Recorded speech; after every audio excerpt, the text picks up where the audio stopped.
Hey Canucks fans, welcome to Clay's Canucks commentary for Tuesday, March the 6th.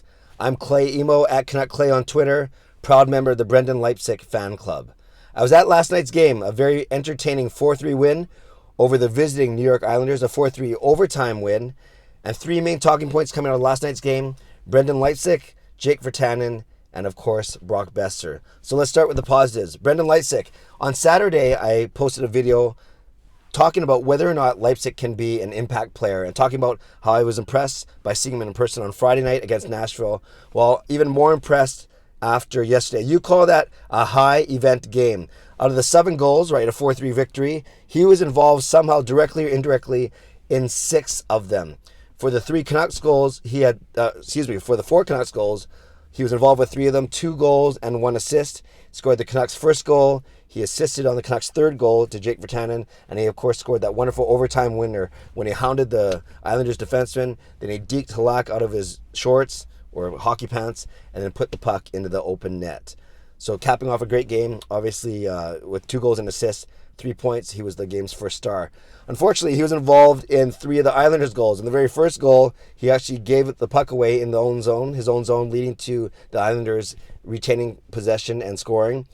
The Islanders' second goal, he had just come out of the penalty box, one of his 3 penalties for the night. He just come out of the penalty box, so technically it wasn't a power play goal, but it might as well have been. And then for the third goal, the Islanders' tying goal, with about a minute left, he was sitting in the penalty box after taking a penalty. So he took 3 minor penalties, but he had 3 points, involved in 6 of the 7 Canucks goals. Definitely, like I said, a high event game for Leipsic.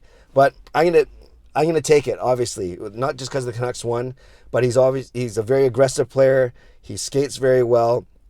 It shows a lot of actually great chemistry with Bo already, as I've talked about, and with Jake Virtanen last night, as we saw.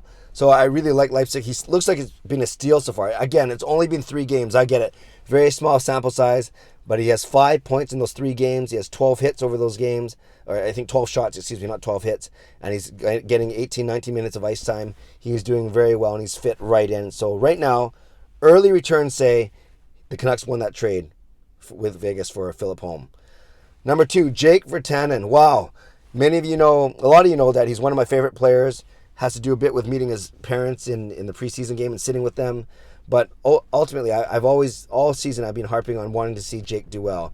And last night was a coming out party of sorts. Probably the best game he's played at home in a long time.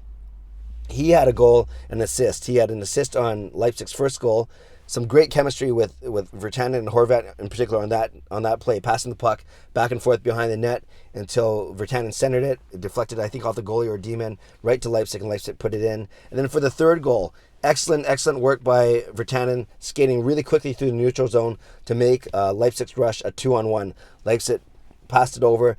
Virtanen says he was trying to go up high, but the puck ended up going 5-0. Doesn't matter. One looked to be the game winner until Leipzig took his penalty with 2 minutes left. So at least it was a game, a very important goal, obviously, for the Canucks.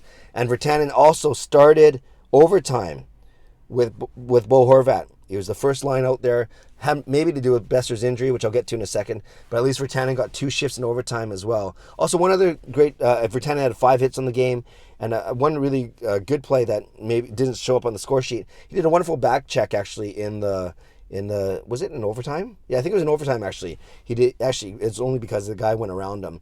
But Virtanen was able to catch up, lift the guy's stick from behind, and then send the puck going the other way. Also, another play that didn't result in a scoring chance, but was a great show of a great display, of Virtanen's speed and skill. He came very close to scoring on a wraparound in the third period. So, he came down the right side, came around the net, and if Halak just got his foot on the puck, otherwise that would be another goal for Virtanen. So Virtanen played a very good game, was noticeable all over the place. Obviously using his speed through a lot of good hits, stood up to Clutterbuck before the Boeser thing, in a little bit of a scuffle in the third period. So overall, very noticeable, and both Jake Virtanen and Brendan Leipsic had great games.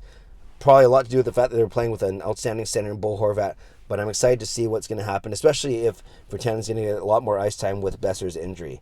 So, unfortunately, hate to end on a bad note, but let's talk about Brock Boeser. With 30 seconds left, he was out there on the ice in a 3-3 game, right after the Islanders tied it with a minute left.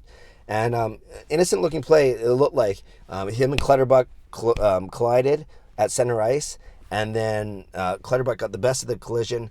Horvat went barreling backwards and caught his back, his tailbone, his lower back, on the edge of the open door. Jake Virtanen happened to be stepping off the ice, and then unfortunately Boeser caught it in a really sore spot. Really scary moment. He was on the ice for about a minute and a half maybe. The crowd was booing because we didn't see a replay at Rogers Arena, so really we didn't know what happened. It could have been a dirty hit, it could have been a high stick, it could have been we didn't know unless you actually saw it happen. And they actually never showed the replay, so all of us were going on to Twitter and trying to find footage online of what happened.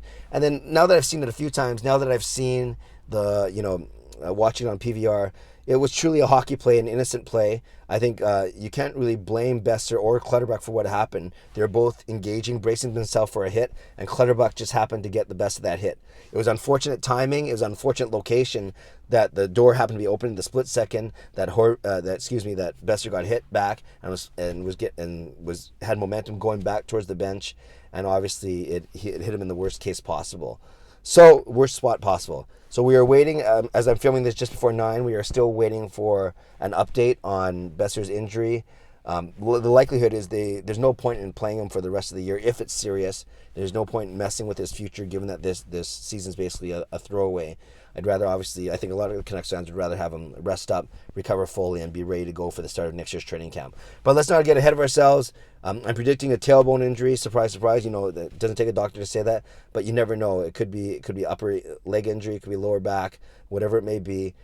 We just hope and we pray that it's not too serious and that Brock Boeser and the coaching staff and the medical staff make the right decisions for him for his playing future, because obviously this year there's no real reason to come back if he doesn't need to. Okay, Canucks fans, what do you think?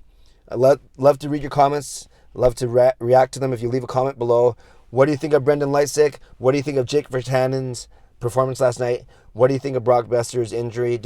Are you like me and think it was an innocent play, or do you think there's any malice or dirtiness involved? I'd love to hear what you think. Leave a comment below. I'll read and react. If you haven't subscribed to this channel already, I invite you to do so. And give this video a like if you like what I'm doing. I really appreciate all the feedback, both positive and constructive. Canucks have a day off, hosting the mighty Arizona Coyotes tomorrow night on Wednesday. That's Wednesday night at the arena. I won't be going, but they're hosting. And then on Friday night, they're hosting the Minnesota Wild. So that's what the rest of this week looks like. Have a great day. God bless, and go Canucks go.